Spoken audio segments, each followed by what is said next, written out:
मध्ये हा प्रस्ताव ऐकण्याकरता आणि याचं उत्तर ऐकण्याकरता विरोधी पक्षनेते आणि सन्माननीय बाबा हे उपस्थित राहिले असते तर त्यांना या पलीकडे फार शंका उरल्या नसत्या। अलीकडच्या काळामध्ये अध्यक्ष महोदय या ठिकाणी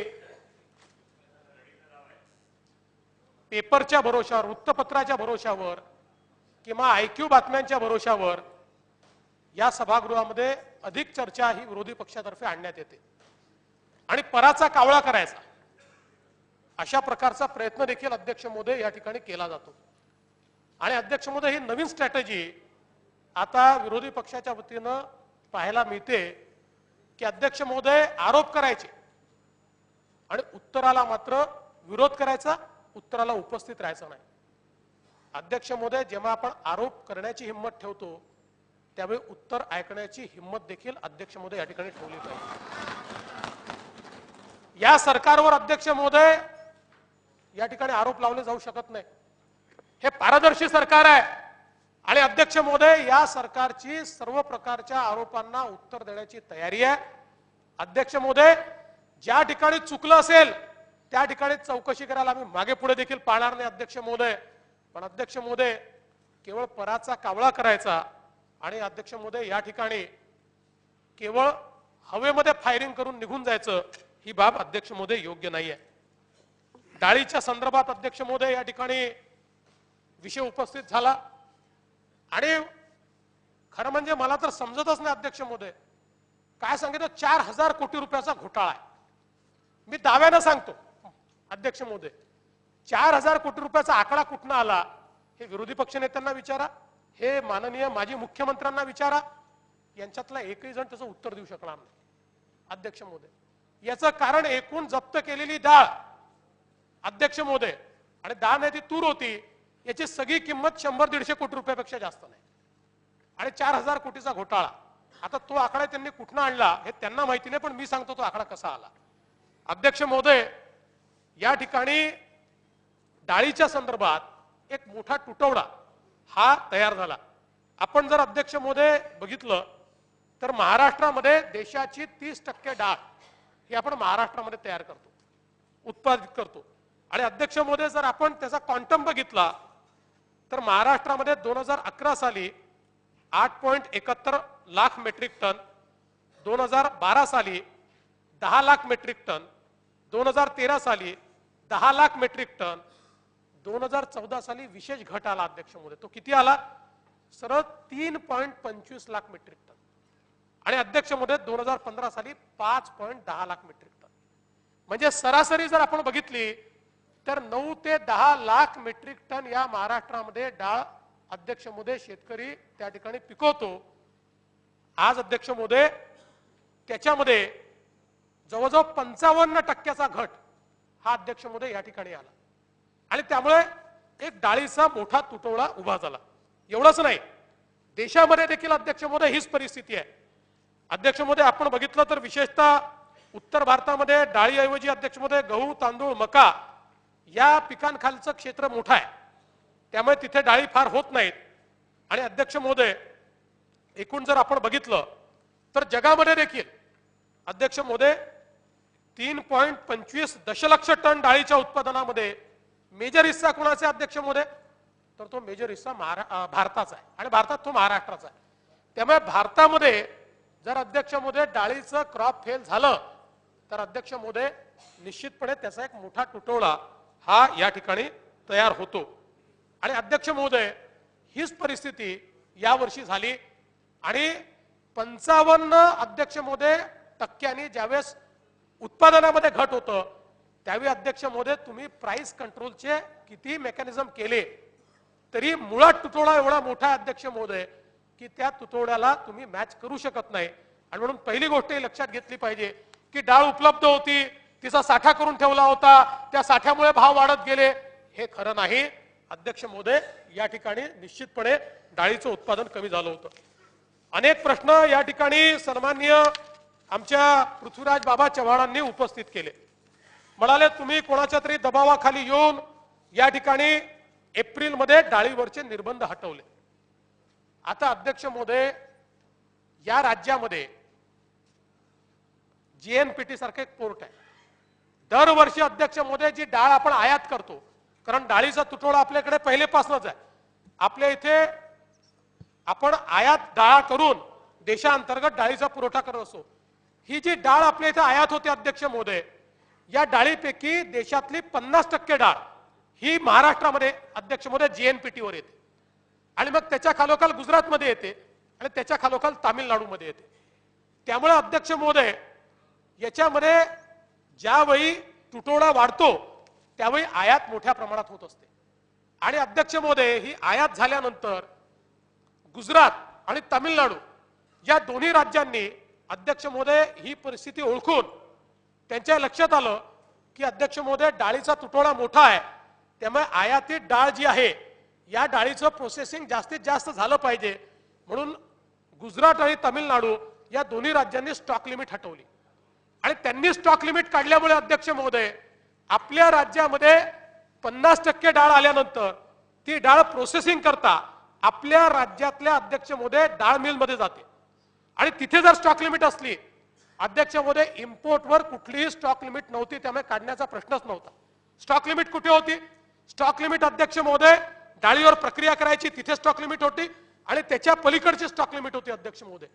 आता जर आपण ही स्टॉक लिमिट या ठिकाणी ठेवली असती अध्यक्ष महोदय, तर आलेली सगळी डाळ इथे उतरली असती, आणि अध्यक्ष महोदय प्रोसेसिंग करता ज्या राज्यांमध्ये स्टॉक लिमिट नाही त्या राज्यांमध्ये गेली असती, आणि आज या राज्यामध्ये जो तुटवडा आहे त्याच्यापेक्षा जास्त तुटवडा अध्यक्ष महोदय त्या ठिकाणी राहिला असता. आणि दुसरा अध्यक्ष महोदय, मिलिंगची सगळी फॅसिलिटी आपल्याकडे असताना अध्यक्ष महोदय आपल्याकडे येणारी डाळ ही आपल्याकडे मिलिंग न होता ती जर बाहेर मिलिंग करता गेली अध्यक्ष महोदय, तर ती कधीच परत येत नाही अध्यक्ष महोदय.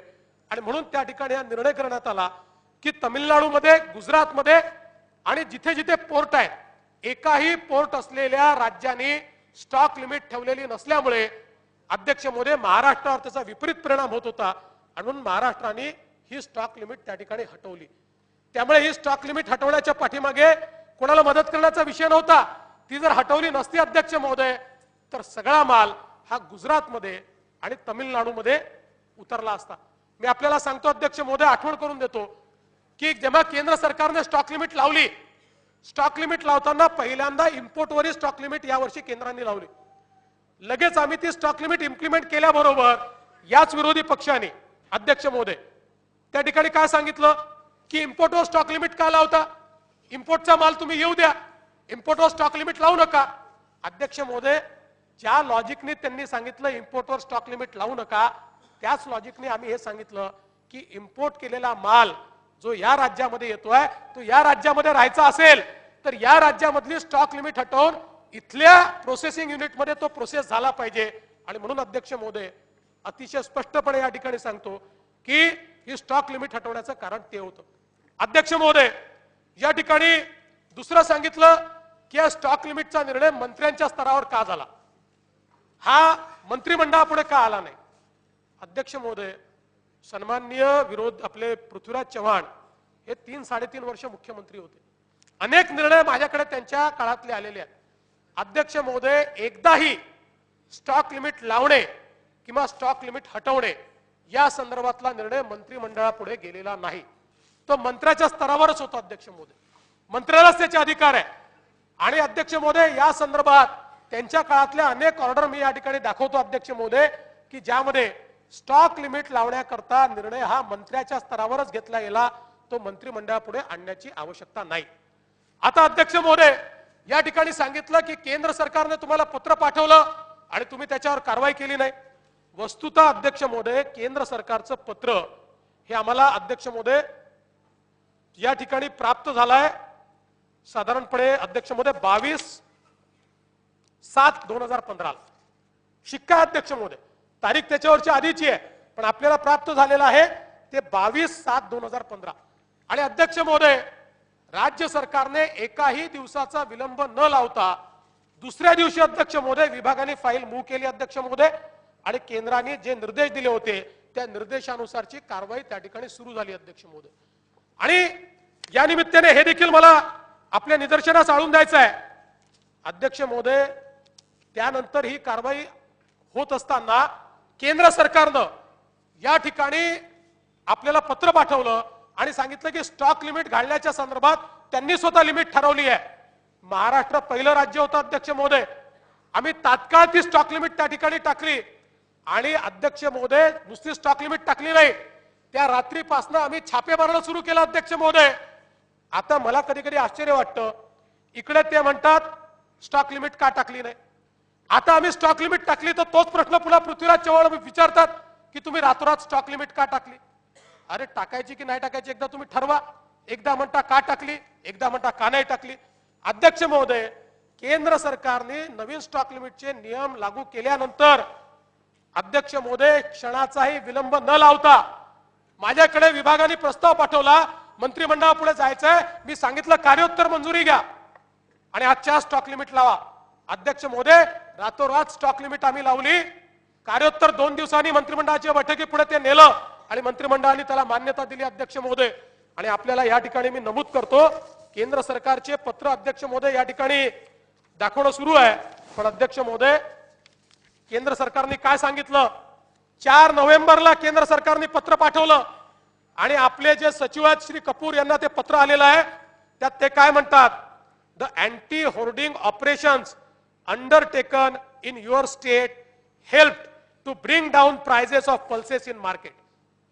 हे नाही दिसलं, केंद्र सरकारने सांगितलं की अध्यक्ष महोदय जे महाराष्ट्र सरकारने होर्डिंगवर जी कारवाई केली साठेबाजांवर, त्याच्यामुळे अध्यक्ष महोदय जे वाढते प्राइजेस आहेत ते प्राइजेस कंट्रोल मध्ये आले आणि त्याबद्दल महाराष्ट्र सरकारचं अभिनंदन अध्यक्ष महोदय या ठिकाणी केंद्र सरकारने केलं।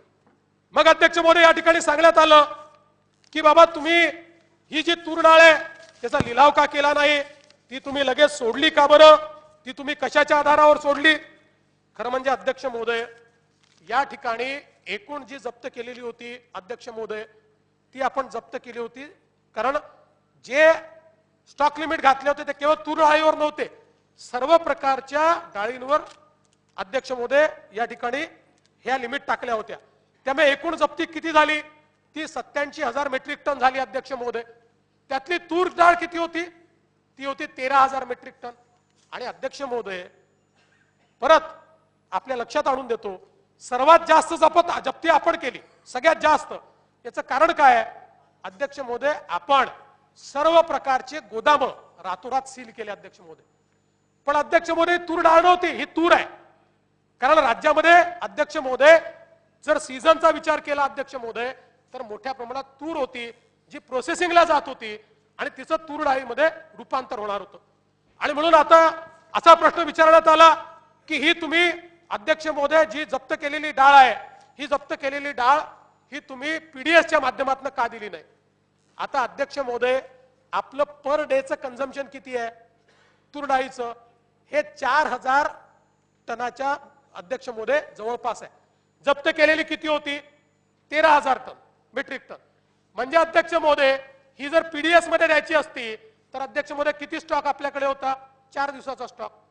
4 दिवसाचा स्टॉक पीडीएस मध्ये देऊन अध्यक्ष महोदय शक्य होतं का। आणि ती तूर होती, ती पीडीएस मध्ये जर द्यायची अध्यक्ष महोदय तर ती पहिले मिलिंगला सरकारला जप्त करावी लागली असती, सरकारला मिलिंग करून घ्यावं लागलं असतं आणि मिलिंग केल्यानंतर 4 दिवसाचा पीडीएसचा स्टॉक या डाळीतनं आपण देऊ शकलो असतो।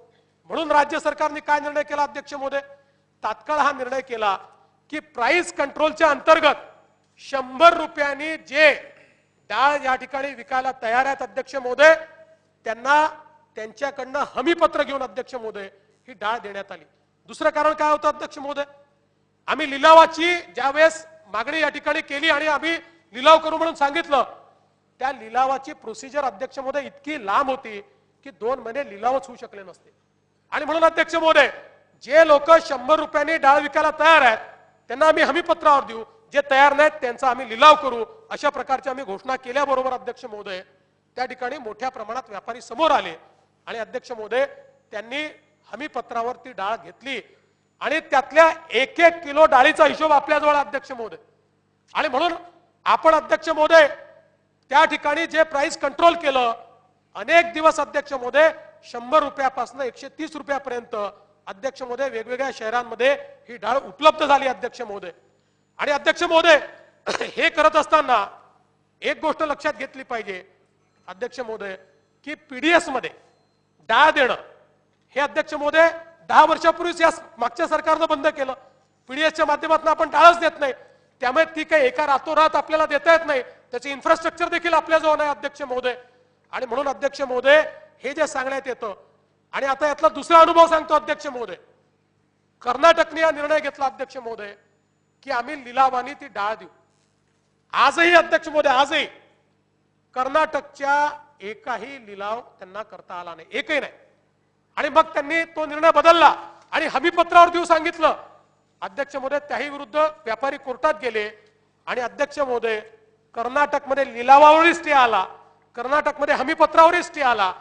कर्नाटकने जप्त केलेली 70% डाळ आजही ते मार्केटमध्ये आणू शकलेले नाहीत अध्यक्ष महोदय.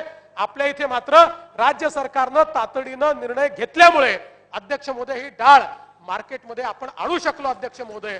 खरं म्हणजे यांनी आम्हाला शिकवण्यापेक्षा यांचं राज्य कर्नाटकमध्ये अध्यक्ष महोदय, त्यांना जर सांगितलं असतं की बाबा रे तुमच्या इथे एवढे भाव वाढले आहेत, तुम्ही डाळ जप्त केली आहे, आमच्याकडे व्यापाऱ्यांनी हमी पत्रावर घेऊन 100 रुपयांनी मार्केटमध्ये ती आणली अध्यक्ष महोदय, त्याप्रमाणे तुम्ही देखील आणा, तर अध्यक्ष महोदय ते बरं झालं असतं.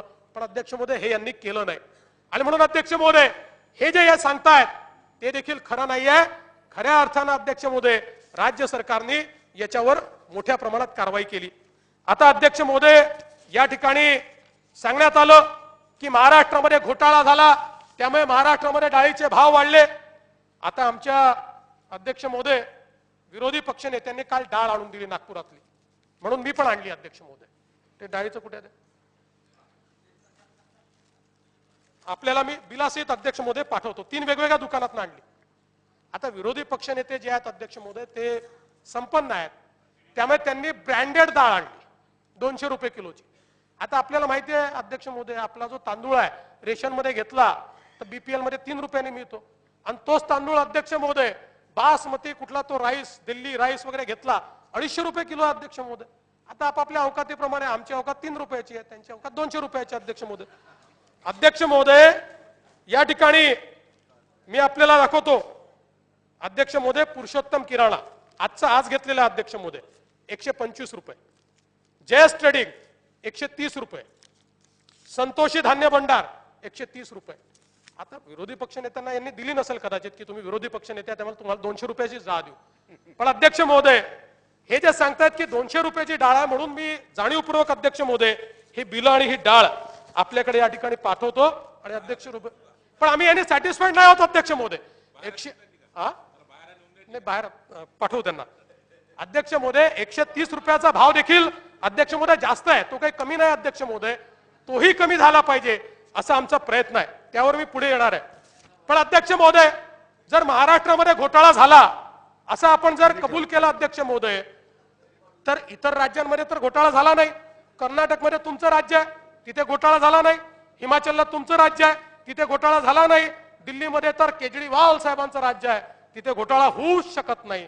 अध्यक्ष महोदय आता मी आपल्याला सांगतो, आकडेवारी माझी नाही आहे, प्रत्येक राज्यामध्ये कंपल्सरी रोज प्राइस मॉनिटरिंग करावं लागतं आणि ते दिल्लीला कळवावं लागतं आणि त्यांच्या वेबसाईटवर रोज अध्यक्ष महोदय रोज त्याचे जे भाव आहेत ते भाव त्या ठिकाणी नमूद केले जातात.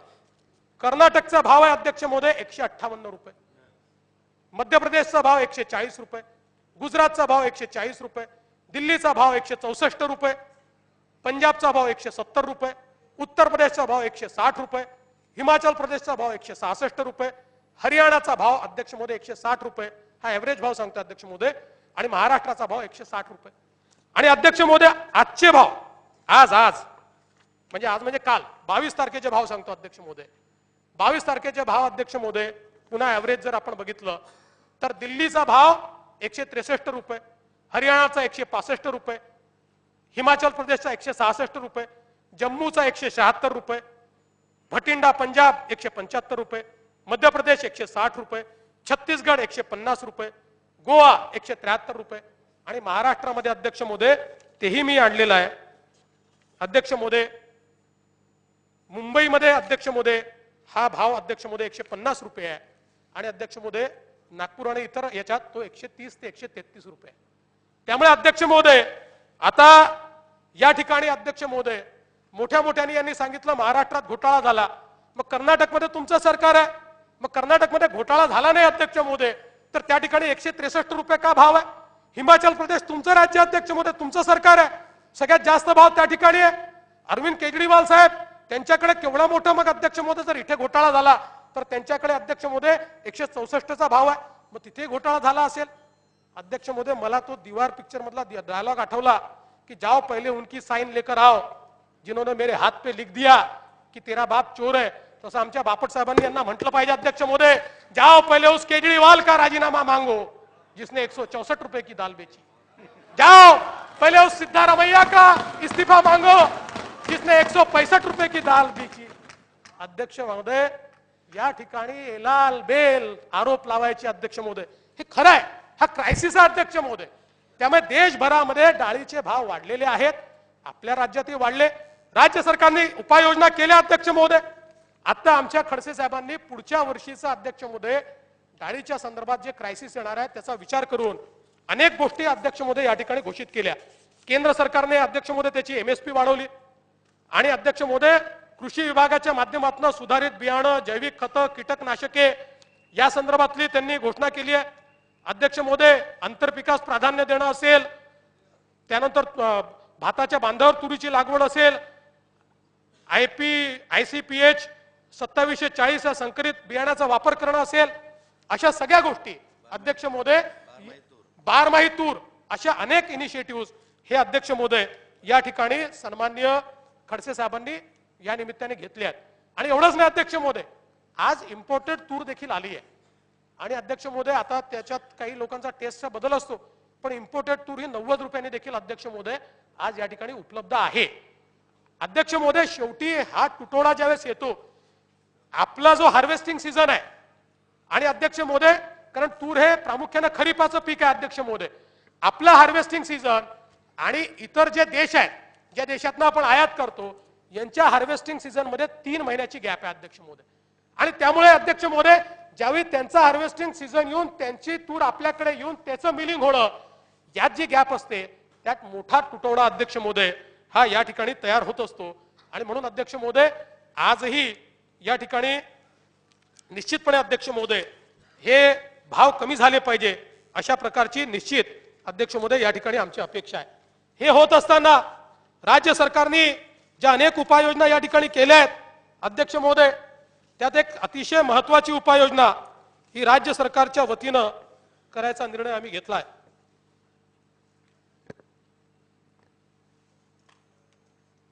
जास्त कागद झाले अध्यक्ष महोदय, या ठिकाणी प्राइस कंट्रोल अध्यक्ष महोदय, प्राइस कंट्रोलच्या संदर्भातली मागणी सातत्याने येते. अध्यक्ष महोदय, खरं म्हणजे आता आपल्याला मी एक सांगतो, यांनी 4000 कोटीचा आकडा कुठून आणला. अध्यक्ष महोदय, मुंबई ग्राहक पंचायतीने एक निवेदन आम्हाला दिलं आणि त्या निवेदनात त्यांनी सांगितलं की ग्राहकाला 4000 कोटीचा फटका पडलाय. आणि त्याचं लॉजिक काय अध्यक्ष महोदय, तर डाळ 120 रुपये किलोनी जर विकली गेली असती आणि डाळ 200 रुपयांनी विकली गेली, यातला 80 रुपयाचा जो फरक आहे तो ग्राहकाला पडलेला फटका आहे. अशा प्रकारचं एक निवेदन हे त्यांनी दिलं आणि त्यांनी सांगितलं की ह्या ग्राहकाकडनं जो काही जास्त पैसा त्याला डाळीकरता खर्च करावा लागलाय याचा क्वांटम अध्यक्ष महोदय हा 4000 कोटीच्या जवळ 3897 कोटी वगैरे असा त्यांनी सांगितलं. आणि अध्यक्ष महोदय, काल आमची अक्कल दादांनी या ठिकाणी काढली. आता कोणाची अक्कल काढावी मला समजत नाही, अभ्यास करायचा नाही, यांनी ठोकून दिला 4000 कोटीचा घोटाळा झाला. अध्यक्ष महोदय, व्यापाऱ्यांनी विकली, ग्राहकांनी विकत घेतली, सरकारचा काय संबंध आहे अध्यक्ष महोदय? याच्यामध्ये कुठे सरकार आहे? सरकारने खरेदी केली आहे. घोटाळा केव्हा होईल अध्यक्ष महोदय? एक तर सरकारने खरेदी केली तर घोटाळा होईल, किंवा सरकारजवळ जी जप्त केलेली आहे ती कमी भावात विकली तर घोटाळा होईल. अध्यक्ष महोदय, या दोन्ही गोष्टी झालेल्या नाहीत. पण ते एक बातमी पेपरमध्ये यांनी वाचली, ते निवेदन काही नीट वाचलं नाही अध्यक्ष महोदय. आणि त्यामुळे यांनी आपलं प्रत्येकाने सुरू केलं. आता वरच्या सभागृहाचं या ठिकाणी बोलता येत नाही, पण तिथे तर आकडेवारी अशी सुरू झाली अध्यक्ष महोदय की 10000 कोटीपर्यंत पोहोचली. म्हणजे ज्याला जे मनात येईल तो आकडा आम्ही आरोप लावायचो अध्यक्ष महोदय, पण पुराव्यासहित लावायचो. पुरावा असेल तर आरोप लावायचो अध्यक्ष महोदय, हवेत गोळीबार नाही करायचो.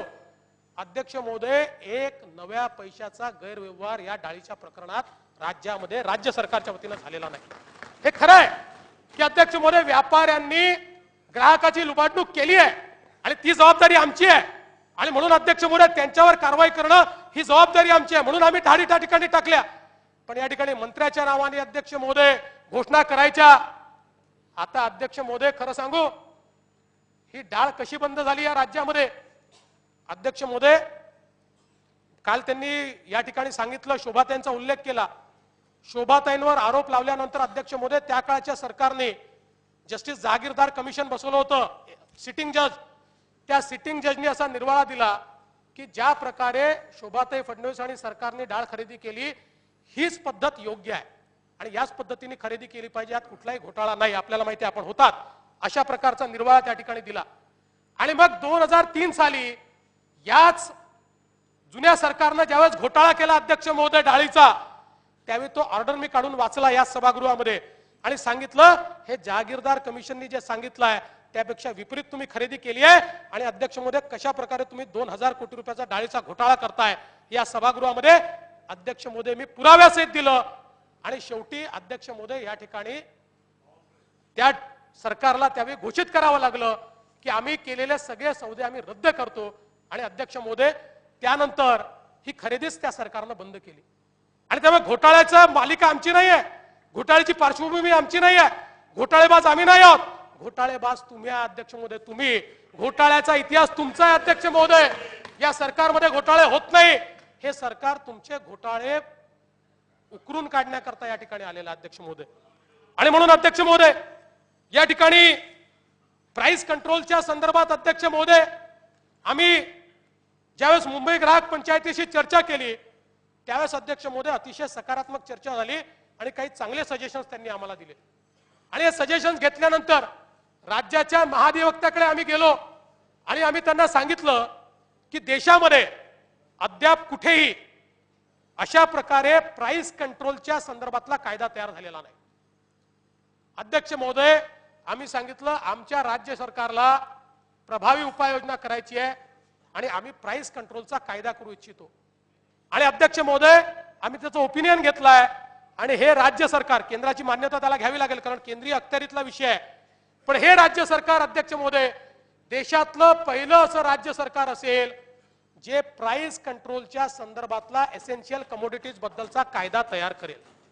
आम्ही कायदा तयार करू आणि त्या कायद्याने विथ नोटिफिकेशन अध्यक्ष महोदय आम्ही हे बंधन टाकू शकू की याच्यावर तुम्हाला विक्री करता येणार नाही. आज खरं म्हणजे अध्यक्ष महोदय खुल्या अर्थव्यवस्थेत अशा प्रकारची बंधनं टाकली की अध्यक्ष महोदय व्यापार दूर जातो, हे खरं आहे, त्याचा व्यापारावर विपरीत परिणाम होतो.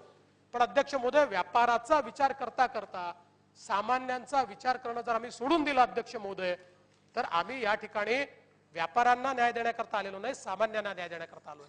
नफा कमवला पाहिजे, पण किती कमवला पाहिजे अध्यक्ष महोदय, याच्यावर देखील काही ना काही अध्यक्ष महोदय बंधन आली पाहिजेत. आणि म्हणून राज्य सरकारने निर्णय घेतला अध्यक्ष महोदय की या ठिकाणी राज्य सरकार एक नवीन कायदा आणेल, केंद्राला तो कायदा पाठवेल मंजूर करून अध्यक्ष महोदय, आणि त्या माध्यमातून डाळीचा समावेश अध्यक्ष महोदय प्राइस कंट्रोल मेकॅनिझमच्या अंतर्गत आम्ही करू अध्यक्ष महोदय. आणि त्या माध्यमातून या ठिकाणी ही जी नफेखोरी आहे या नफेखोरीवर आळा आणू. आणि मला या ठिकाणी सांगितलं पाहिजे चंद्रकांत दादा, कारण तुम्हालाच तो तयार करायचा आहे, तुमच्याकडे ते खाता आहे, आपली चर्चाही झालेली आहे, देशातले पहिलं राज्य असेल की ज्या राज्यामध्ये अशा प्रकारचा कायदा हा या ठिकाणी अध्यक्ष महोदय निश्चितपणे तयार होईल.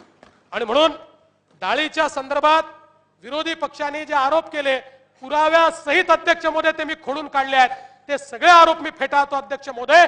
आणि केवळ राजकारणाकरता अशा प्रकारचे आरोप ज्या सरकारवर लावले तर या सरकारची सक्षमता आहे, सरकार तसंच उत्तर तुम्हाला देईल, हे देखील या निमित्ताने मी सांगतो. अध्यक्ष महोदय, कायदा आणि सुव्यवस्थेच्या संदर्भात देखील या ठिकाणी चर्चा झाली अध्यक्ष महोदय. आणि या चर्चेमध्ये खूप मोठ्याने या ठिकाणी अध्यक्ष महोदय चर्चेमध्ये विषय मांडण्यात आले. आता खरं म्हणजे नेहमी मी असं सांगतो आणि गेल्या अनेक वर्ष मी असं सांगतो अध्यक्ष महोदय की कायदा आणि सुव्यवस्था याच्या संदर्भातली परिस्थिती ही अध्यक्ष महोदय आकडेवारीने त्याचं आकलन होत नाही। आकडेवारी जी असते ती इंडिकेटिव्ह असते अध्यक्ष महोदय, केवळ त्याच्या भरोशावर आपण याचं मूल्यमापन करणं योग्य होत नाही। पण तरी देखील तेच ते आरोप जर वारंवार झाले अध्यक्ष महोदय तर आकडेवारी द्यावीच लागते। अध्यक्ष महोदय, राज्यातील नोव्हेंबर 2015 अखेर जे प्रमुख गुन्हे आहेत अध्यक्ष महोदय, 2014च्या कंपॅरिझन मध्ये नोव्हेंबर 2014च्या कंपॅरिझन मध्ये नोव्हेंबर 2015 अध्यक्ष महोदय खुनाच्या गुन्ह्यांमध्ये 6.94% घट आहे, दरोड्याच्या गुन्ह्यांमध्ये 12.15% घट आहे, जबरी चोरीमध्ये 7.63% घट आहे, घरफोडीमध्ये 3.54% घट आहे, सोनसाखळी चोरीमध्ये 16.33% घट आहे। अध्यक्ष महोदय यांनी सांगितलं फिरायला जाणं बंद करून टाकलाय, सोनसाखळीची एवढी चोरी होते। अध्यक्ष महोदय लक्षणीय 16.33% अध्यक्ष महोदय या ठिकाणी घट आहे। अध्यक्ष महोदय सातत्याने सांगितलं जातं की महिलांवरील अत्याचाराच्या संदर्भात अध्यक्ष महोदय या ठिकाणी वाढ आहे। ही गोष्ट खरी आहे अध्यक्ष महोदय, आणि याचं कारण मी मागच्या अधिवेशनात सांगितलं होतं। 2013 साली अध्यक्ष महोदय निर्भयाच्या प्रकरणानंतर केंद्राने बलात्कार किंवा अध्यक्ष महोदय विनयभंग याची व्याख्या त्या ठिकाणी अध्यक्ष महोदय बदलली, ती व्यापक केली, आणि त्यामुळे अनेक गोष्टी ज्या या व्याख्येत बसत नव्हत्या त्या या व्याख्येमध्ये बसायला लागल्या। आणि त्यानंतर अध्यक्ष महोदय फ्री फ्लोइंग ऑफ कंप्लेंट्स अशा प्रकारचा अध्यक्ष महोदय तक्रार आली तर पहिले नोंदवून घ्या महिलांच्या बाबतीत आणि बालकांच्या बाबतीत, त्यानंतर त्याची शहानिशा करा, अशा प्रकारचे आदेश आल्यामुळे प्रत्येक तक्रार ही नोंदवूनच घ्यावी लागते अध्यक्ष महोदय। आणि अध्यक्ष महोदय 2013 साली मला आठवतं याच सभागृहामध्ये भाषण करताना तत्कालीन आमचे गृहमंत्री आर पाटील यांनी देखील सांगितलं होतं की पुढचे काही वर्ष या नवीन व्याख्येमुळे आपल्याला या संख्येमध्ये वाढ होताना दिसेल। पण अध्यक्ष महोदय मी मागे बोललो की ही वाढ होणं चांगलं नाही आहे। यात एकच समाधान आहे की समाजामध्ये आता महिला अध्यक्ष महोदय सहन करणार नाहीत तर त्या तक्रार करतील अध्यक्ष महोदय, ही देखील एक योग्य गोष्ट आहे। कारण अध्यक्ष महोदय जर गोष्टी दाबून ठेवल्या तर त्याच्यावर उपाययोजना होत नाही, तक्रार झाली आणि तक्रार करण्याची प्रवृत्ती अध्यक्ष महोदय ही जर समाजात तयार झाली, विशेषतः महिलांच्या बाबतीत तक्रारी होऊ नये अशा प्रकारचा प्रयत्न असतो। पण अध्यक्ष महोदय ही जर झाली तर अध्यक्ष महोदय त्या माध्यमातून निश्चितपणे आपल्याला अध्यक्ष महोदय त्यातनं परिणाम होतो। पण महिलांच्या संदर्भातले इतर जे गुन्हे आहेत अध्यक्ष महोदय त्या गुन्ह्यांच्या संदर्भातली काय परिस्थिती आहे तर अध्यक्ष महोदय त्यातही खून याच्यामध्ये 6.56% घट आहे, खुनाचा प्रयत्न 12% घट आहे, अध्यक्ष महोदय जबरी चोरी याच्यामध्ये अध्यक्ष महोदय 13.99% घट आहे, अनैसर्गिक कृत्याचे जे गुन्हे आहेत त्यात 28% घट आहे, हुंडाबळीमध्ये 2% घट आहे, अध्यक्ष महोदय हुंडा प्रतिबंध कायदा 5% घट आहे, आणि अध्यक्ष महोदय कौटुंबिक हिंसाचारापासून संरक्षण जवळजवळ अध्यक्ष महोदय याच्यामध्ये 75% घट आहे। आणि त्यामुळे अध्यक्ष महोदय या ठिकाणी अतिशय स्पष्टपणे लक्षात येतं की अध्यक्ष महोदय फौजदारी कायदा सुधारणा अधिनियम 2013 दुरुस्तीमुळे आज अध्यक्ष महोदय बलात्काराचे किंवा अध्यक्ष महोदय जे विनयभंगाचे गुन्हे आहेत ते मोठ्या प्रमाणात त्या ठिकाणी आपल्याला त्याचं रजिस्ट्रेशन होताना दिसतं। या संदर्भात बरेच उपाययोजना देखील सरकारने केल्यात अध्यक्ष महोदय। अध्यक्ष महोदय महिला सुरक्षा समिती, महिला सहाय्यता कक्ष, महिला अत्याचार प्रतिबंध कक्ष, आम्ही अशी घोषणा केली होती अध्यक्ष महोदय की केवळ महिलांचे पोलीस ठाणे तयार केले तर अध्यक्ष महोदय ते फिजिबल होणार नाही, कारण तितक्या दूर पोलीस स्टेशन मध्ये तक्रार नोंदवायला जावं लागेल। त्यामुळे आहे त्या पोलीस स्टेशन मध्ये 24 तास महिला पोलीस अधिकारी किंवा कर्मचाऱ्याची नियुक्ती आम्ही करू। आज अध्यक्ष महोदय जवळजवळ आयुक्तालय जेवढी आहेत या सगळ्या आयुक्तालयांमध्ये आम्ही आता ही नियुक्ती केलेली आहे अध्यक्ष महोदय। आणि आता अध्यक्ष महोदय ग्रामीण भागातल्या पोलीस स्टेशन्स मध्ये देखील ही नियुक्ती करणं चाललं आहे। आणि यापुढे अध्यक्ष महोदय कालबद्ध हा जो कार्यक्रम हातामध्ये घेतलाय त्यामुळे सगळ्या पोलीस स्टेशन मध्ये महिला पोलीस अधिकारी कर्मचारी महिलांच्या संदर्भातल्या गुन्ह्याची नोंद घेण्याकरता त्या ठिकाणी निश्चितपणे आपल्याला उपस्थित दिसतील अध्यक्ष महोदय।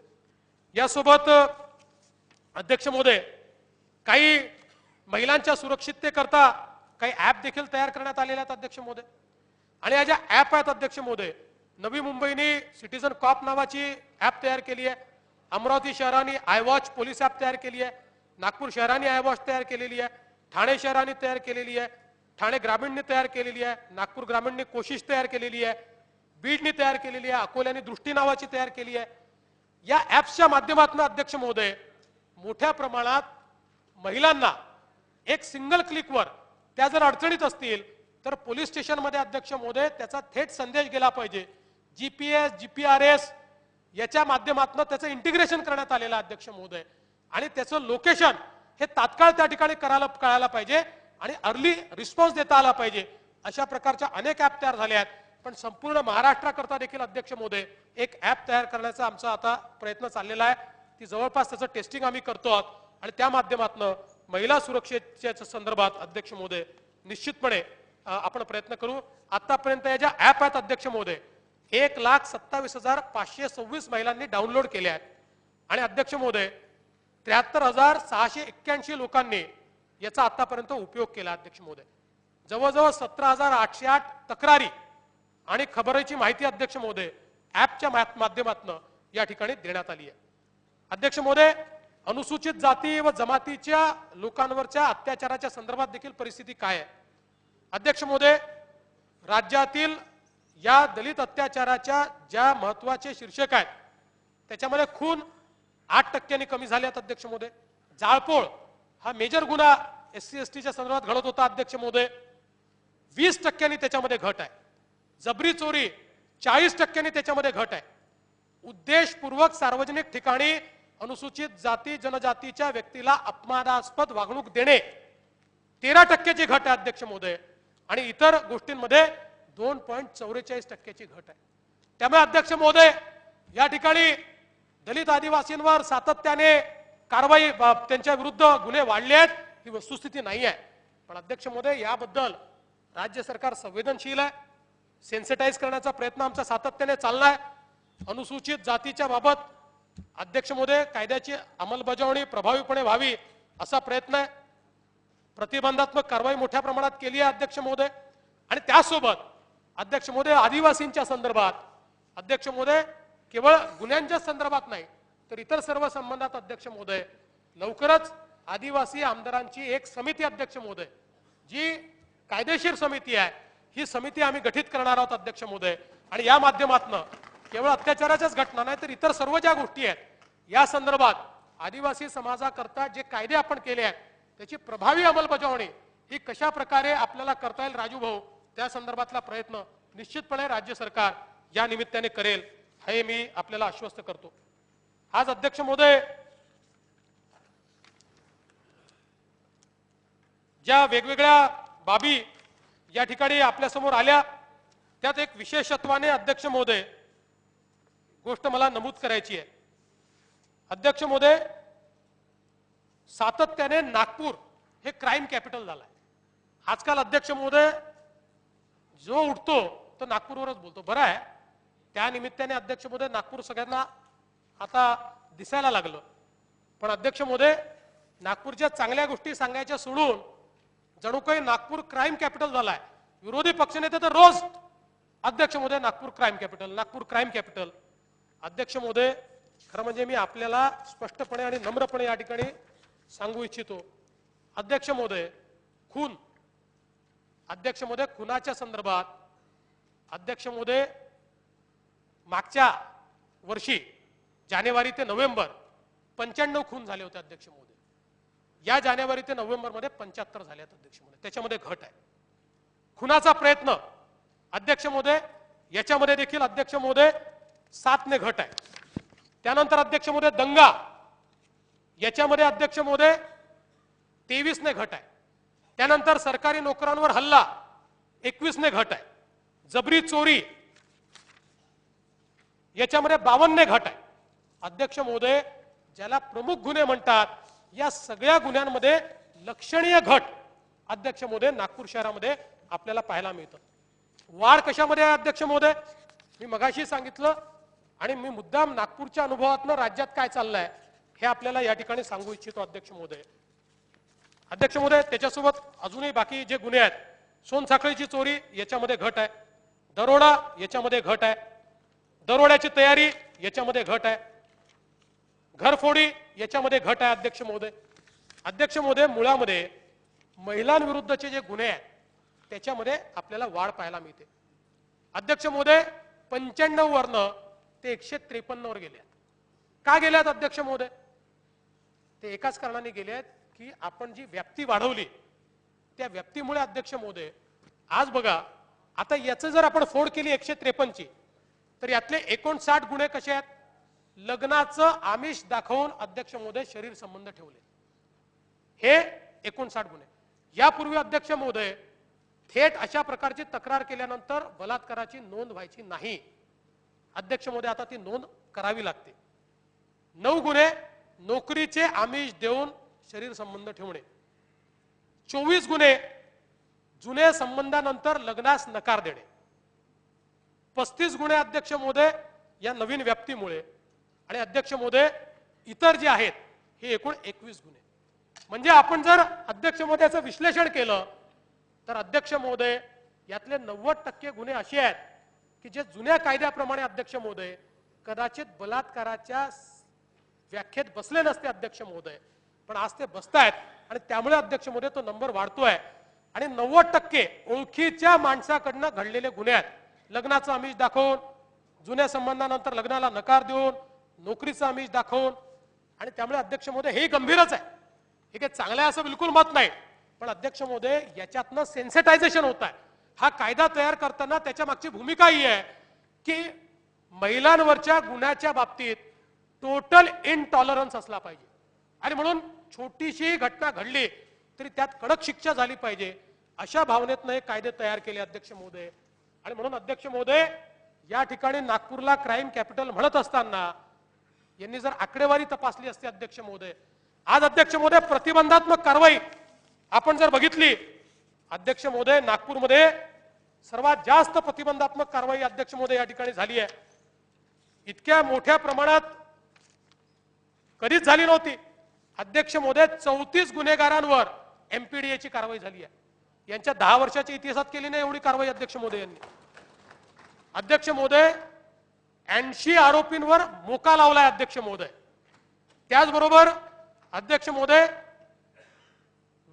जी चॅप्टर कारवाई वगैरे केली जाते अशा प्रकारच्या वेगवेगळ्या कारवाया अध्यक्ष महोदय 658, 1641 मोठ्या प्रमाणात प्रतिबंधात्मक कारवाई ही नागपूरमध्ये या ठिकाणी केलेली आहे.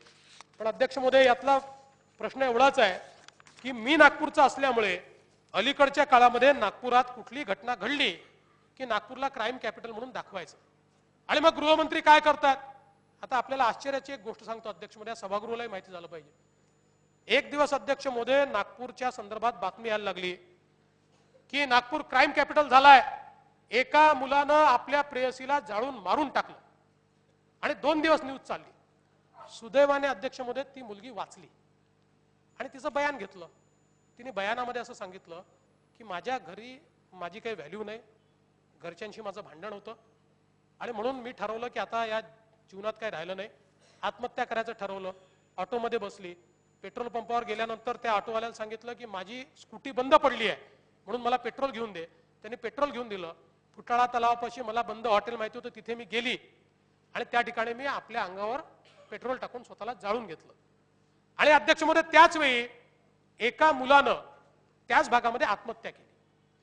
आत्महत्या केलेल्या मुलाने अध्यक्ष महोदय कारण काय होतं त्यांनी चिठ्ठी लिहून ठेवली होती. त्याचं कारण असं होतं त्याच्या घरी 2 आया होत्या, त्या 2 आयांची भांडणं चालू होती आणि तो गेला, त्यात मारहाण झाली आणि मग त्यांनी असं म्हटलं की बाबा हे रोजचं समाजातली बदनामी मला नको आणि त्यामुळे आता जगण्यात काही अर्थ नाही म्हणून त्यांनी आत्महत्या केली. आता अध्यक्ष महोदय आमच्या लोकांनी या 2 घटना जोडल्या आणि मीडियावर 2 दिवस चालवलं अध्यक्ष महोदय आणि त्याच्यावर विरोधी पक्षनेत्यांनी भाष्य देखील करून टाकलं. त्यांनी सांगितलं की या मुलाने या मुलीला जाळून टाकलं. या 2 घटनांचा काही आपापसात संबंध नाही, पण मुख्यमंत्र्याचं गाव आहे क्राईम कॅपिटल. अध्यक्ष महोदय काहीतरी संयम असला पाहिजे. अध्यक्ष महोदय एक गोष्ट खरं म्हणजे आता पुन्हा तुलना करायची गरज नाही, पण एकदा यांची तोंड बंद झाली पाहिजे म्हणून सांगतो अध्यक्ष महोदय, राज्यामध्ये प्रति माणशी गुन्हा म्हणजे प्रत्येक 1 लाख लोकसंख्येच्या मागचा गुन्हा अध्यक्ष महोदय, आता कुठले शहर पुढे आहेत हे सांगून त्या शहराला मी अपमानित करणार नाही, पण अध्यक्ष महोदय या ठिकाणी मर्डर असेल, अटेम्प्ट टू मर्डर असेल, त्यानंतर रॉबरी असेल, थेफ्ट असेल, एकही याच्यात अध्यक्ष महोदय नागपूरचा क्रमांक पहिला नाही, दुसराही नाही, तिसराही नाही, एखाद्या याच्यात चौथा असेल अध्यक्ष महोदय, कुठे 6वा आहे, कुठे 8वा आहे. पण अध्यक्ष महोदय एखाद्या शहराला बदनाम करायचं ठरवलं तर कसं करू शकतो? मला ही चिंता नाही अध्यक्ष महोदय, माझ्यावर तुम्ही किती टीका करा, पण माझ्याकरता माझ्या शहराला बदनाम का करता अध्यक्ष महोदय? अध्यक्ष महोदय याचा परिणाम कुठे होतो? आज अध्यक्ष महोदय यांच्या अन्यायानंतर पहिल्यांदा नागपूरमध्ये इन्व्हेस्टमेंट येऊ घातली आहे. माझा आरोप आहे विरोधी पक्षनेत्यांवर अध्यक्ष महोदय, यांना विदर्भाच्या विकासाशी काही घेणं देणं नाही आहे. यांच्या पोटात दुखतं की नागपूरमध्ये इन्व्हेस्टमेंट येते अध्यक्ष महोदय, आणि ही पोटात दुखत असल्यामुळे नागपूरला बदनाम करण्याचा डाव हा विरोधी पक्षाच्या वतीने चाललेला अध्यक्ष महोदय, की जेणेकरून ही जी येणारी गुंतवणूक आहे या गुंतवणूकदारांवर हा परिणाम झाला पाहिजे की बापरे नागपूरला गुंतवणूक घेऊन कशाला जायचं, या ठिकाणी तर क्राईम कॅपिटल आहे, या ठिकाणी तर इतकं क्राईम आहे की या ठिकाणी तुमचं जीवन सुरक्षित नाहीये. मी आरोप करतो अध्यक्ष महोदय की या ठिकाणी येणारी गुंतवणूक थांबवण्याचं हे षडयंत्र आहे अध्यक्ष महोदय, आणि म्हणून नागपूर हे क्राईम कॅपिटल नव्हतं, ते नाही आणि ते कधीच होऊ शकणार नाही अध्यक्ष महोदय. आणि या महाराष्ट्रामध्ये एकाही शहराला आम्ही क्राईम कॅपिटल होऊ देणार नाही अध्यक्ष महोदय. गुन्हेगाराला चिरडून काढलं जाईल अध्यक्ष महोदय, आणि या ठिकाणी जी आकडेवारी मी सादर केली ती आकडेवारी या गोष्टीचं द्योतक आहे. काय अध्यक्ष महोदय या ठिकाणी सांगितलं जातं? अध्यक्ष महोदय खरं म्हणजे आपल्याला माहिती आहे की किती गुन्हे घडले यापेक्षा किती अपराध्यांना शिक्षा झाली हे महत्वाचं असतं. रेट ऑफ कन्व्हिक्शन काय आहे अध्यक्ष महोदय? यांच्या काळामध्ये रेट ऑफ कन्व्हिक्शन 9% खाली गेला होता, 9%. अध्यक्ष महोदय 100 गुन्हेगार पकडले तर त्यातल्या 9 गुन्हेगारांना शिक्षा व्हायची, 91 सुटून जायचे. आज अध्यक्ष महोदय आमच्या प्रयत्नातून अध्यक्ष महोदय 2 प्रकारे गुन्हेगारी मोजली जाते. एक नॅशनल क्राईम रेकॉर्ड ब्युरो जो आहे तो जे सेंट्रल कायदे आहेत त्याच्या अंतर्गत अध्यक्ष महोदय गुन्हेगारी किती वाढली ती मोजतो, आणि दुसरा अध्यक्ष महोदय आपण त्याच्यामध्ये आपल्या राज्याचे म्हणजे मोका आपल्या राज्याचा कायदा आहे, एमपीडी आपल्या राज्याचा कायदा आहे, याच्या अंतर्गतली अध्यक्ष महोदय आकडेवारी मोजतो. अगदी केवळ राष्ट्रीय कायद्यांच्या अंतर्गत अध्यक्ष महोदय रेट ऑफ कन्व्हिक्शनचा जर विचार केला तर तो रेट ऑफ कन्व्हिक्शन 32.47% पोहोचला. तर 9% तुम्ही खाली नेला होता. आणि अध्यक्ष महोदय जर राज्याच्या कायद्यांचा अंतर्भाव केला तर रेट ऑफ कन्व्हिक्शन 48% पोहोचलाय, 48%. 100 गुन्हेगार पकडले तर 91 सुटून जात होते. आज 100 गुन्हेगार पकडले तर अध्यक्ष महोदय 48 गुन्हेगारांना या ठिकाणी शिक्षा होते. ही महाराष्ट्रातली कायदा आणि सुव्यवस्थेची स्थिती एका वर्षात बदलली अध्यक्ष महोदय. 5 वर्ष नाही झाले, 15 वर्ष तर बिलकुल झाले नाही, एका वर्षामध्ये आपण बदलली आहे. माझं हे मत नाही अध्यक्ष महोदय की सगळं आलबेल आहे. निश्चितपणे आमच्या समोर या ठिकाणी अध्यक्ष महोदय अनेक अडचणी आहेत आणि त्या राहतील, पण अध्यक्ष महोदय कायद्याचं भय तयार झालं पाहिजे. गुन्हे हे अध्यक्ष महोदय 5000 वर्षाच्या इतिहासामध्ये असं कुठलंच राज्य नाही की जिथे कमी अधिक प्रमाणात गुन्हे घडले नाही. पण गुन्हेगाराला शिक्षा देण्याची मानसिकता आहे का याच्या आधारावर अध्यक्ष महोदय त्या राज्याचं मूल्यमापन होतं, आणि ती मानसिकता अध्यक्ष महोदय या ठिकाणी या माध्यमातून निश्चितपणे आपल्याला अध्यक्ष महोदय पाहायला मिळते. अध्यक्ष महोदय यासोबत अध्यक्ष महोदय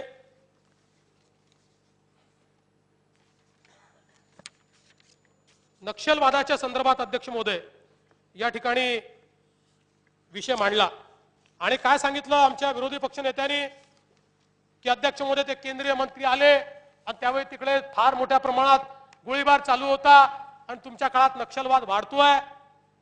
अध्यक्ष महोदय आमची C60 आहे, आमच्या राज्याची यंत्रणा जी गडचिरोलीत आम्ही तयार केली आहे, आमची C60 आणि केंद्रीय रिझर्व्ह पोलीस फोर्स जो आहे या दोघांचं मी अभिनंदन करतो अध्यक्ष महोदय. अतिशय विपरीत परिस्थितीमध्ये त्या ठिकाणी ते लढतात आणि अध्यक्ष महोदय घटनांचा सामना करतात. अध्यक्ष महोदय आज मला या ठिकाणी सांगताना आनंद वाटतोय, गेल्या 15 वर्षामध्ये अध्यक्ष महोदय आमची कॅज्युअलिटी, आमचे जे पोलीस मारले जातात यावर्षी सगळ्यात कमी आहे। दुर्दैवाने पण अध्यक्ष महोदय 2 आमचे पोलीस केवळ शहीद झाले आहेत। आणि अध्यक्ष महोदय याच्या पूर्वीची आकडेवारी जर मी सांगितली तर आपल्या लक्षात येईल या वर्षभरामध्ये केवळ 2। आणि मी अशी अपेक्षा व्यक्त करतो की आकडा वाढू नये अध्यक्ष महोदय, पण सगळ्यात कमी 15 वर्षात अध्यक्ष महोदय नक्षलवाद्यांनी हमला करून मारलेल्यांची संख्या 15 वर्षात सगळ्यात कमी यावर्षी आहे। आणि सगळ्यात महत्त्वाचं काय अध्यक्ष महोदय, इतिहासामध्ये पहिल्यांदा अध्यक्ष महोदय यावर्षी 51 नक्षलवाद्यांनी आत्मसमर्पण केलं। हा रेकॉर्ड अध्यक्ष महोदय, रेकॉर्ड। काल आमचे राज्यमंत्री जाऊन आले त्या ठिकाणी अध्यक्ष महोदय, आणि असे लिंबू टिंबू नाही अध्यक्ष महोदय। कंपनी कमांडर ज्याच्यावर 10 लाखाचा अध्यक्ष महोदय सैनू, मी पूर्ण नाव घेत नाही अध्यक्ष महोदय, त्यांच्या जीविताचा प्रश्न असतो, 10 लाखाचा अध्यक्ष महोदय ज्याच्यावर पारितोषिक ठेवलं होतं इतके वर्ष, सरेंडर केलं। रोशनी 4 लाखाचं पारितोषिक होतं, सरेंडर केलं। दिनेश 4 लाखाचं पारितोषिक होतं, कमली 4 लाखाचं पारितोषिक होतं अध्यक्ष महोदय, बापू 4 लाखाचं होतं, नागेश 2 लाखाचं पारितोषिक होतं। ज्यांच्यावर मोठे मोठे पारितोषिक होते कंपनी कमांडर, कंपनी उपकमांडर, अध्यक्ष महोदय यांनी मोठ्या प्रमाणात सरेंडर केलाय। 51 नक्षलवाद्यांचं सरेंडर अध्यक्ष महोदय ही देशातली अत्यंत महत्त्वपूर्ण घटना या ठिकाणी आहे। आणि म्हणून अध्यक्ष महोदय आज नक्षलवादावर आमच्या पोलिसांनी चांगला त्या ठिकाणी अध्यक्ष महोदय काबू मिळवलाय। अजून पूर्ण ही समाप्त झालाय का तर नाही, अजून काम करावं लागेल। पण अध्यक्ष महोदय शेवटी नक्षलवादाशी काम करत असताना आमच्या C60चं मी याकरता अभिनंदन करीन अध्यक्ष महोदय, आमची बॉर्डर तर आम्ही सिक्युअर केलीच, पण अध्यक्ष महोदय जॉइंट ऑपरेशन ठरली। आपली बॉर्डर संपल्यानंतर अबू जमालमध्ये अध्यक्ष महोदय जवळजवळ 60 किलोमीटरचा पॅच असा आहे की जो निर्मनुष्य आहे, ज्या ठिकाणी छत्तीसगडची पोलीस चौकी नाही, एक गावही नाही, एक माणूसही नाही। अध्यक्ष महोदय आमच्या C60ने आपल्या हद्दीमध्ये तर ऑपरेशन केलंच, पण अध्यक्ष महोदय छत्तीसगडच्या हद्दीमध्ये जाऊन त्या ठिकाणी देखील आमच्या C60ने ऑपरेशन केलं अध्यक्ष महोदय, आणि त्या ठिकाणी जे नक्षलवादी आहेत त्यांना यमसदनी पाठवलं। आणि म्हणून अध्यक्ष महोदय C60च्या संदर्भात मी या ठिकाणी निश्चितपणे सांगतो, आमचे जे शहीद, जे आमचे जवान आहेत, या आमचे पोलीस आहेत, यांच्याकरता अध्यक्ष महोदय त्यांच्या कुटुंबाकरता मी योजना तर तयार केलीच आहे, पण काही पोलीस असे आहेत की या योजनेच्या आधी शहीद झाले अध्यक्ष महोदय, आणि अध्यक्ष महोदय या शहीदांमध्ये भेदभाव करणं योग्य नाही आहे। आणि म्हणून अध्यक्ष महोदय जरूर त्याचं फायनान्शियल इम्प्लिकेशन असेल, पण जे आपल्याकरता जीव देतात अध्यक्ष महोदय त्यांच्याकरता पैसा पाहायचा नसतो। आणि म्हणून अध्यक्ष महोदय यापूर्वी देखील जे शहीद झालेले आहेत अशा शहीदांना ॲडिशनल बेनिफिट्स हे राज्य सरकार त्या ठिकाणी देईल अध्यक्ष महोदय, त्यांच्या कुटुंबाला निश्चितपणे ॲडिशनल बेनिफिट जे आहे ते या ठिकाणी अध्यक्ष महोदय देण्यात येईल। अध्यक्ष महोदय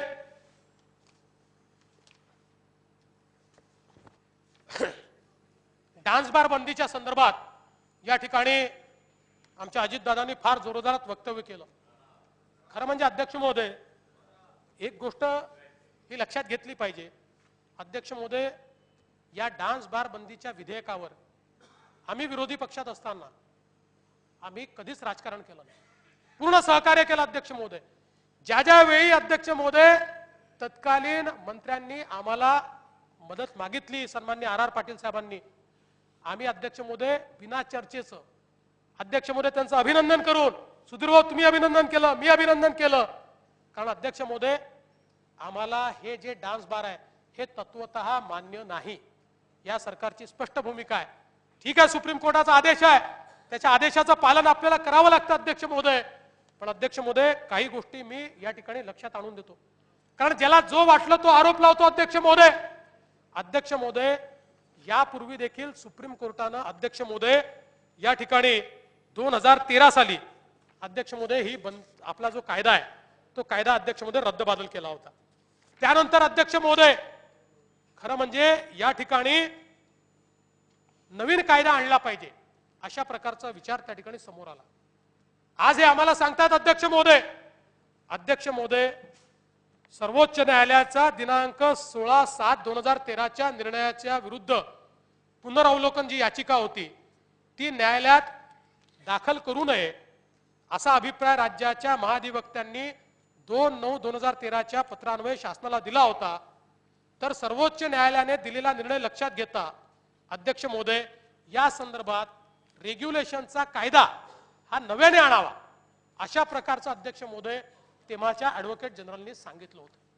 पण अध्यक्ष महोदय, आम्ही तेव्हा कायदा आणला नाही, आम्ही अस्तित्वात असलेल्या 2005च्या कायद्यामध्येच अध्यक्ष महोदय कलम 33(अ) आणि कलम 33(ब) याच्यामध्ये अध्यक्ष महोदय सुधारणा केली आणि त्यामुळे अध्यक्ष महोदय पुन्हा सुप्रीम कोर्टाने अध्यक्ष महोदय तो कायदा नाकारला। त्यामुळे अध्यक्ष महोदय, या निमित्ताने दोन गोष्टी मी सांगतो। राज्य सरकारचा डान्स बारला पूर्णपणे विरोध आहे। या राज्यात डान्स बार चालू नये ही राज्य सरकारची भूमिका आहे। सुप्रीम कोर्टाने निर्णय दिलाय, त्या निर्णयाचा आम्ही आदर करू अध्यक्ष महोदय आणि त्या संदर्भात आम्ही नव्याने रेग्युलेशन तयार केले आहेत। पण हे रेग्युलेशन तयार करत असताना अध्यक्ष महोदय, नव्याने कायदा तयार करून कायद्याच्या माध्यमातून डान्स बार बंदी पुन्हा कशी करता येईल या संदर्भातली कारवाई आम्ही सुरू केली आहे। त्या संदर्भात आम्ही ॲडव्होकेट जनरलकडे अध्यक्ष महोदय अभिमत मागितलेला आहे आणि ते अभिमत मिळाल्यानंतर समोरच्या बाकाची देखील मदत आम्ही मागू अध्यक्ष महोदय आणि एकमताने पुन्हा डान्स बार बंदीचा कायदा या राज्यामध्ये आणू। पण तोपर्यंत अध्यक्ष महोदय सुप्रीम कोर्टाने दिलेल्या आदेशाचं पालन करावं लागेल आणि म्हणून अध्यक्ष महोदय आम्ही त्याच्या काही अटी आणि शर्ती तयार केलेल्या आहेत। 18 अटी आणि शर्ती आहेत, ज्याच्यामध्ये अध्यक्ष महोदय कोणाला जर लायसन्स पाहिजे असेल तर हॉल किती मोठा असला पाहिजे, त्यात काय असलं पाहिजे याच्यापासनं, तर अध्यक्ष महोदय लोक बसतात तिथपासनं स्टेज किती दूर असलं पाहिजे, त्याच्यामध्ये नृत्य करणाऱ्यांची संख्या किती असली पाहिजे, त्या ठिकाणी पैसा उधळता येणार नाही, स्टेजच्या खाली उतरता येणार नाही आणि सगळ्यात महत्त्वाची अट त्याच्यात जी टाकली अध्यक्ष महोदय ती अशी टाकलेली आहे की ज्याला डान्स बारचा लायसन्स हवा असेल त्याने डान्स बार मध्ये संपूर्ण जो डान्स बारची रूम आहे ती रूम कव्हर करणारे सीसीटीव्हीचे कॅमेरे लावावे लागतील आणि त्या कॅमेऱ्याचं लाईव्ह फीड हे जवळच्या पोलीस स्टेशनला द्यावं लागेल। त्यामुळे डान्स करता तर थोडा बार करता कोणी जाणार नाही। आणि अध्यक्ष महोदय, त्यामुळे अध्यक्ष महोदय जे लोक या 18 अटींच्या अधीन राहून अर्ज करतील आधी पूर्तता करावी लागेल, आधी लायसन्स नाही मिळणार अध्यक्ष महोदय, आधी पूर्तता करावी लागेल, आम्ही त्याचं टेस्टिंग करू। अध्यक्ष महोदय, त्यांनी लावलेला सीसीटीव्ही त्याचं चित्रण बरोबर आमच्या पोलीस स्टेशनला दिसतंय की नाही याचा आधी खात्री करू अध्यक्ष महोदय आणि त्यानंतरच अशा प्रकारचा परवाना सुप्रीम कोर्टाच्या आदेशाने देण्यात येईल।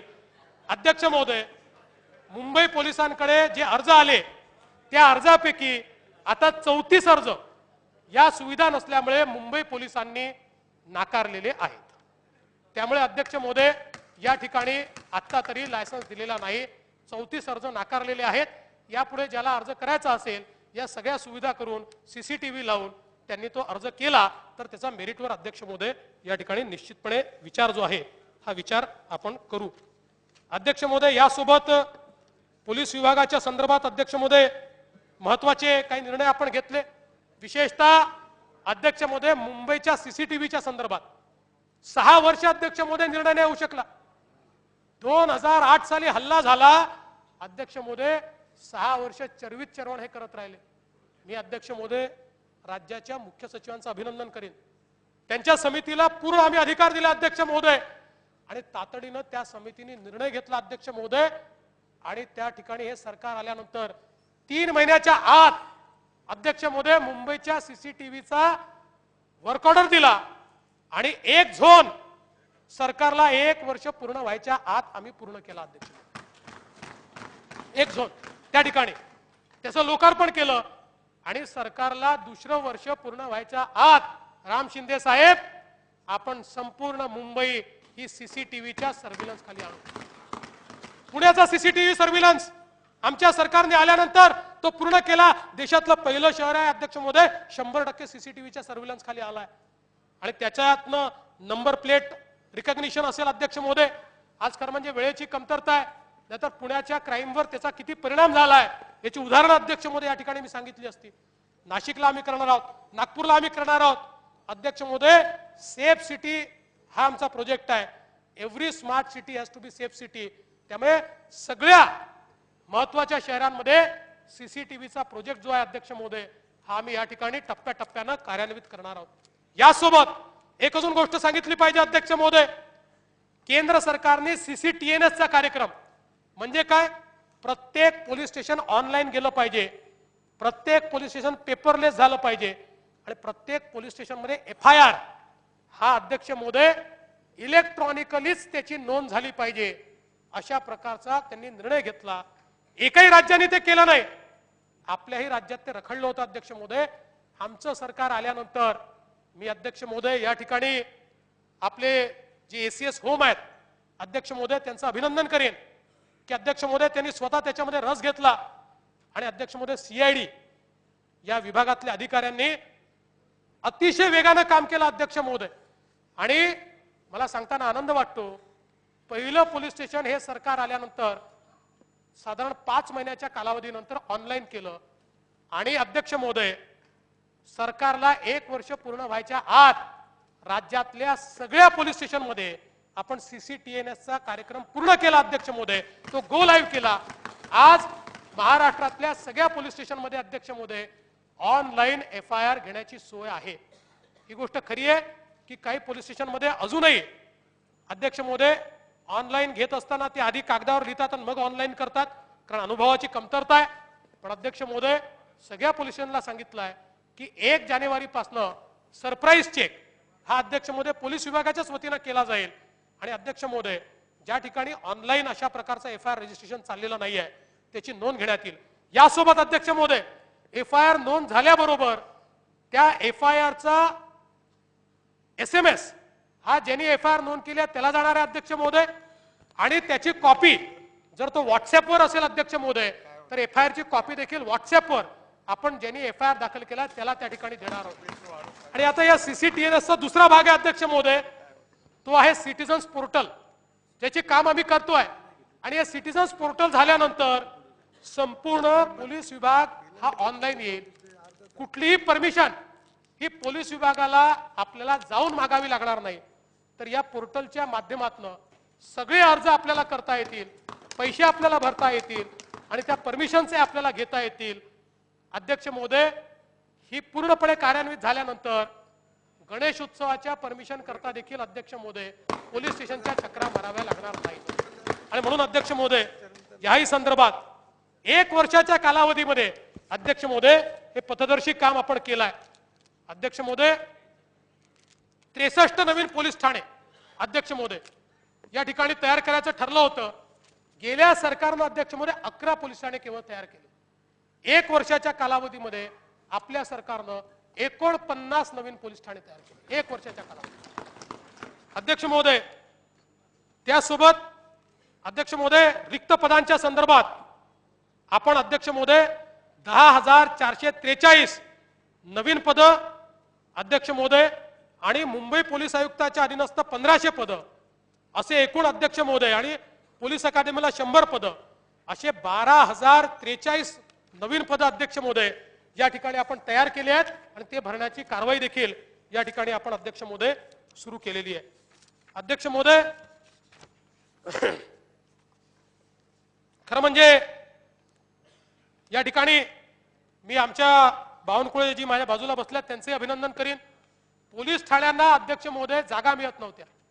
या नागपूर शहरामध्ये 5 पोलीस ठाणे अध्यक्ष महोदय मी या सभागृहामध्ये भांडून 6 पोलीस ठाणे अध्यक्ष महोदय 8 वर्षापूर्वी मंजूर करून घेतले. त्याला 8 वर्षात जागा दिली नाही अध्यक्ष महोदय. आज पालकमंत्र्यांनी त्या ठिकाणी रस घेतला आणि या 6 पोलीस स्टेशनला अध्यक्ष महोदय त्या ठिकाणी 1 रुपया लीजवर जागा त्या ठिकाणी मिळवून दिली अध्यक्ष महोदय. आणि या 6 पोलीस स्टेशनचं काम हे या ठिकाणी अध्यक्ष महोदय सुरू होत आहे. अध्यक्ष महोदय खरं म्हणजे वेळेची कमतरता आहे त्यामुळे मी सगळ्या गोष्टी या ठिकाणी बोलणार नाही. पण अध्यक्ष महोदय या ठिकाणी एक मुद्दा तुम्ही या राजेंद्र धनवट यांच्या संदर्भात उपस्थित केला होता आणि अध्यक्ष महोदय त्यांची केस सीआयडीला पाठवूनही ती का गेली नाही हे आपण त्या ठिकाणी विचारलंय। त्याची चौकशी केली जाईल, ती तातडीने पाठवली जाईल आणि अध्यक्ष महोदय जी कारवाई त्याच्यावर योग्य आहे ती योग्य कारवाई टाइम बाउंड अध्यक्ष महोदय या केसमध्ये निश्चितपणे केली जाईल। अध्यक्ष महोदय, कॉम्रेड गोविंदराव पानसरे आणि नरेंद्र दाभोळकर साहेब यांच्या हत्येच्या संदर्भात या ठिकाणी अध्यक्ष महोदय चर्चा करण्यात आली। खरं म्हणजे या हत्या कोणाच्याही काळात झाल्या तरी अध्यक्ष महोदय त्या लाजीरवाण्या त्या काही भूषणावं नाहीये। पण अध्यक्ष महोदय मला आश्चर्य वाटतं, आमचे बाबाही विचारायला लागले दाभोळकरांची हत्या कशी झाली, त्यांचे आरोपी का पकडले गेले नाही, त्यांच्याच काळात झाली अध्यक्ष महोदय। 1 वर्ष त्यानंतर ते सत्तेत होते, त्यांनी आरोपी नाही पकडला अध्यक्ष महोदय। पानसरेंच्या हत्येमध्ये अध्यक्ष महोदय आम्ही आरोपी पकडला अध्यक्ष महोदय, त्याच्या विरुद्ध अध्यक्ष महोदय चार्जशीट दाखल केलं आणि तरी देखील हेच आम्हाला विचारतात। आमचं समाधान नाही अध्यक्ष महोदय, अजून काही आरोपी त्याच्यात असण्याची शक्यता आहे ते आम्ही शोधतो। पण अध्यक्ष महोदय राज्य सरकारने कमिटमेंटने त्या ठिकाणी प्रयत्न करून अध्यक्ष महोदय या ठिकाणी पानसरेंच्या केसमध्ये आरोपी पकडला, दाभोळकरांच्या केसमध्ये हे पकडू शकले नाहीत अध्यक्ष महोदय आणि आता हेच आम्हाला या ठिकाणी प्रश्न विचारतात। पण अध्यक्ष महोदय राज्य सरकार आणि सीबीआय, कारण दाभोळकरांची केस ही सीबीआय कडे आहे, दोघांचा आटोकाट प्रयत्न आहे अध्यक्ष महोदय। या संबंधी नो स्टोन अनटर्न्ड असं ज्याला म्हणतो तशा प्रकारचे प्रयत्न आम्ही करतो आणि निश्चितपणे अध्यक्ष महोदय दाभोळकरांचे मारेकरी देखील या ठिकाणी शोधून काढू अध्यक्ष महोदय आणि पानसरेंचेही उर्वरित मारेकरी कोण आहेत यांचा देखील छडा अध्यक्ष महोदय हा निश्चितपणे आपण लावू। अध्यक्ष महोदय सनातन संस्थेवर तुम्ही बंदी का लावत नाही, जे प्रश्न स्वतःला विचारायचे ते मला का विचारतात मला समजत नाही। त्यांच्याच काळामध्ये 2012 साली त्यांच्याच केंद्र सरकारकडे त्यांनी सनातन संस्थेवर बंदी लावा असा प्रस्ताव पाठवला। त्यांच्याच केंद्र सरकारने 2014 पर्यंत त्यांचं सरकार होतं, त्यांच्या सरकारने स्वीकारला नाही अध्यक्ष महोदय। मला विचारायच्या ऐवजी जर केंद्रामध्ये जाऊन सोनियाजींना विचारलं असतं की सोनियाजी मी प्रस्ताव पाठवला आपलं सरकार आहे का ते लावत नाही, तर कदाचित उत्तर मिळालं असतं अध्यक्ष महोदय। अध्यक्ष महोदय ज्या गोष्टी आपण केल्या नाहीत त्या गोष्टी अध्यक्ष महोदय दुसऱ्यावर आरोपित करायच्या हे योग्य नाही आहे। सनातन संस्थेच्या संदर्भात किंवा कुठलीही संस्था असो, कुठल्याही धर्माची कुठलीही संस्था असो, बेकायदेशीर काम करणाऱ्या संस्थेला पाठीशी घातलं जाणार नाही। आणि दुसरा अध्यक्ष महोदय केवळ कोणी मागणी करताय म्हणून बंदी घालणार नाही, पण अध्यक्ष महोदय बंदी घालण्याची आवश्यकता असेल, कोणाचा दबाव आला त्या दबावाला बळी पडणार नाही अध्यक्ष महोदय। हे कायद्याचं राज्य आहे, हे अध्यक्ष महोदय कोणाच्या मागण्यांवर चालणारं राज्य नाही आहे। जे कायद्यात असेल ते या ठिकाणी होईल अध्यक्ष महोदय। स्वतः कुठलेही कर्तृत्व दाखवायचं नाही अध्यक्ष महोदय आणि दुसऱ्याकडे बोट दाखवायची खरं म्हणजे अध्यक्ष महोदय कधीतरी याचा विचार या विरोधी पक्षांनी निश्चितपणे करण्याची आवश्यकता आहे। आज अध्यक्ष महोदय बरेच मुद्दे या ठिकाणी आहेत, मी सगळ्या मुद्द्यांवर या ठिकाणी बोलणार नाही, माझ्या अजून सहकाऱ्यांना काही त्याच्यामध्ये उत्तरं देखील द्यायची आहेत।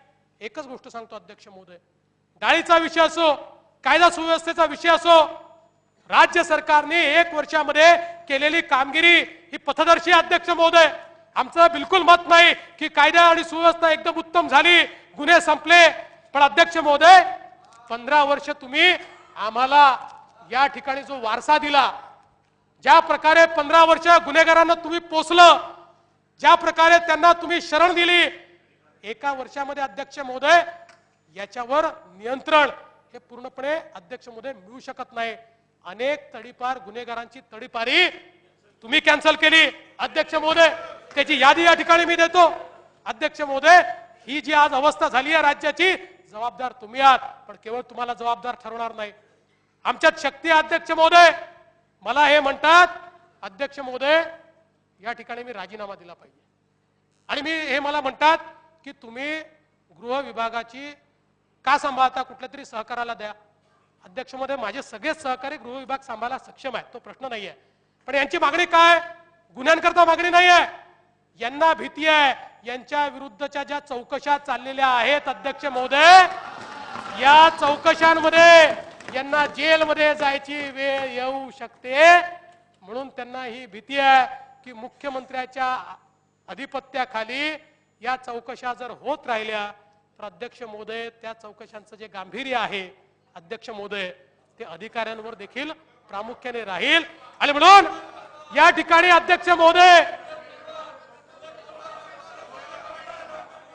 नुसतं सूरज परमार नाही आहे, काय काय आहे तुम्हाला माहिती आहे? कुठल्या किमती किती वाढल्या? गोटे साहेब 800 कोटी रुपये कॅशनी काढले आहेत. कॅशनी.